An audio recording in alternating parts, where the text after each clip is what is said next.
সত্যিকারের মুক্তিযোদ্ধারা যাতে সম্মানিত হন সে বিষয়ে সুরাহা করতে অন্তর্বর্তীকালীন সরকার চেষ্টা করবে, একথা জানিয়েছেন দুর্যোগ ব্যবস্থাপনা ও ত্রাণ মন্ত্রণালয়ের উপদেষ্টা ফারুক আজম।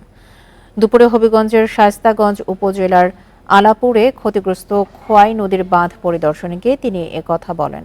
এ সময় কর্মকর্তাদের উদ্দেশ্যে তিনি বলেন, ক্ষতিগ্রস্ত এলাকায় যারা বসবাস করেন তাদের সাথে পরামর্শ করে নতুন প্রকল্প তৈরি করতে হবে।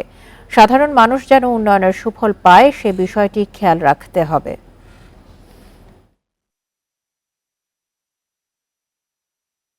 সত্যিকারের মুক্তিযোদ্ধারা সম্মানিত হন, তারা যেন বরিত হন, সবাই যেন তাদের এই যে যুদ্ধের অবদানটা স্মরণীয় বরণীয় করে।